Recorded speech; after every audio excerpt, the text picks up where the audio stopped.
سکون کے ذریعے میں سے ایک ذریعہ یہ بھی ہے کہ ایک آدمی نماز پڑھے اور صبر کرے. اللہ تعالیٰ قرآن کریم میں فرماتا ہے یا ایھا الذین آمنوا استعینوا بالصبر والصلاۃ ان اللہ مع الصابرین. اے ایمان والو، اللہ سے مدد چاہو صبر کے ذریعے سے اور نماز کے ذریعے سے، اور یقین رکھو کہ اللہ تعالیٰ صبر کرنے والوں کے ساتھ ہیں. بے چین ہونے والے، فرسٹریٹ ہونے والے، توڑ پھوڑ کرنے والے، شکایت کرنے والے، اس کا مسئلہ حل نہیں ہوتا ہے، مسئلہ بڑھ جاتا ہے، عزت بھی جاتی ہے. لیکن جو آدمی صبر کر لیتا ہے اور ایک آدمی اس پریشانی کو ایکسیپٹ کر لیتا ہے، پھر اس کے سلوشن کے لیے پازیٹیو طریقے سے اپنی انرجی کو باہر نکالتا ہے. کیسے؟ اللہ اکبر، ہاتھ باندھ کے اے اللہ میرے مسائل کو حل فرما. اللہ سے مدد چاہتا ہے تو اس کا جو غم، اس کا جو تکلیف ہے، وہ آنسوؤں کے راستے سے جب نماز میں نکلتی ہے غم ہلکا ہوتا ہے. ایک آدمی جب اللہ سے دعا کرتا ہے، اللہ سے مدد مانگتا ہے، نماز پڑھتا ہے، کھڑا ہوتا ہے ہاتھ باندھ کے، اس کو معلوم پڑتا ہے میں تو بندہ ہوں.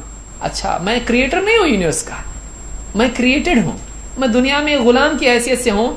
میری مرضی پوری ہونے والی نہیں ہے یہاں پہ، میری مرضی پوری ہونے والی ہے نہیں، کسی کی بھی نہیں پوری ہوتی، کبھی ہوتی کبھی نہیں ہوتی ہے. تو اگر میرے اوپر تکلیف آئی ہے تو ضروری نہیں کہ میری ہر چاہت دنیا میں پوری ہو. نماز میں اس کو یاد آتا ہے تو میں تو امتحان میں ہوں، میں تو اللہ کا بندہ ہوں، اس نے جو ڈالا. اب میرا کام ہے صبر کرنا.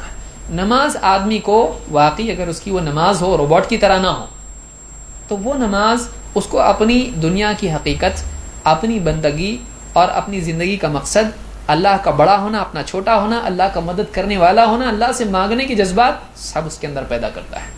سکون اس کو ملتا ہے. یہ بھی ایک طریقہ ہے. اللہ کے نبی صلی اللہ علیہ وسلم فرماتے ہیں وَالصَّلَاةُ نُورٌ وَالصَّدَقَةُ بُرْہان وَالصَّبْرُ ضِیاءٌ. نماز نور ہے اور صدقہ دلیل ہے، صدقہ چیریٹی، اور آپ فرماتے ہیں وَالصَّبْرُ ضِیاءٌ، اور صبر روشنی ہے، کہ صبر روشنی ہے. دیکھیے فرسٹریشن میں آنکھیں بند ہو جاتی ہیں اور ویژن پورا غائب ہو جاتا ہے، پھر آدمی جو کرتا ہے بعد میں ہوش آتا ہے میں نے کیا نقصان کیا.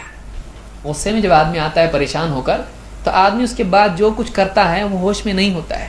لیکن جب آدمی صبر کرتا ہے، اپنے جذبات کو تھوڑا روکتا ہے، اپنے آپ کو لگام تھوڑی سی کس لیتا ہے، تو اس کو دنیا میں کیا کرنا ہے اگلے سٹیپس آسان ہو جاتے ہیں. جو جذباتی آدمی ہوتا ہے وہ خود کرتا ہے، لیکن جو آدمی اپنے جذبات کو قابو میں رکھنے والا ہوتا ہے وہ آگے کی اسٹریٹجی کے لیے اس کو لائٹ مل جاتی ہے. وہ آگے کے لیے روشنی، فیصلے کے لیے روشنی کب ملتی ہے؟ جب آدمی صبر کرتا ہے. تو سکون کے طریقوں میں سے یہ بھی ایک طریقہ ہے کہ ایک آدمی نماز پڑھے اور صبر کرے. دیکھیے بہت سارے لوگ غصے میں آ کے کچھ ایسا کر دیتے ہیں کہ وہ اور زیادہ غم اور تکلیف کا ذریعہ بن جاتا ہے. لیکن جو آدمی صبر کرتا ہے، اپنی زبان کو بھی قابو میں رکھتا ہے، اپنے آپ کو کنٹرول میں رکھتا ہے، بعد میں جا کر اس کے لیے اور سکون ملتا ہے کہ میں نے اچھا ہوا غلطی نہیں کی. باس نے ڈانٹا، غصے میں آ کے کچھ بھی بول دیا، باس نے بولا ٹھیک ہے میں ڈانٹا تھا اب گھر کو جاؤ، فائر. لیکن جو آدمی باس کے ڈانٹنے پر تھوڑا برداشت کر لیا، جانے دو آج اس کو کوئی ٹینشن ہوگا، اس نے برداشت کر لیا، بعد میں باس نے خود اپنے کیبن میں پرسنلی بلا کے کہا معاف کرنا مجھ سے غلطی ہو گئی، مجھ کو غصے میں تھا اس لیے میں نے ایسا کیا، ایک کام کرو تمہارا پروموشن. تو ایک آدمی ہو سکتا ہے وہ سوچتا ہے اچھا میں نے برداشت کر لیا، اگر میں برداشت نہیں کرتا نقصان ہوتا ہے. تو ایک آدمی جب برداشت کر لیتا ہے، صبر کرتا ہے، تو اس کے لیے آگے کا سوچنا آسان ہوتا ہے. برداشت نہیں کرتا ہے، جذبات میں بہہ جاتا ہے، وہ آگے کے لیے کوئی اسٹریٹجی نہیں بنا سکتا ہے.